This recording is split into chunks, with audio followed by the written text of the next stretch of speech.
మీరు ఇంట్లో sambar powder ready చేసుకుందాం అనుకుంటున్నారా? అయితే ఈ వీడియో ఎండ్ దాకా చూసేయండి. అన్నీ మన ఇంట్లో దొరికే ఇంగ్రీడియంట్స్ తోటి గుమగుమలాడే సాంబార్ పౌడర్ ఎలా రెడీ చేసుకోవాలో చూపిస్తాను.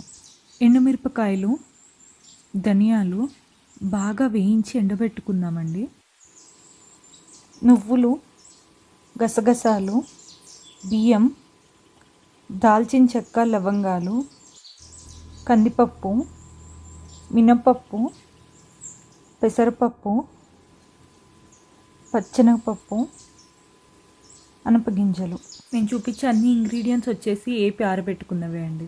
ఇంగువ, జీలకర్ర, మెంతులు, ఆవాలు, మిరియాలు అండ్ కరివేపాకు యాడ్ చేయాలి.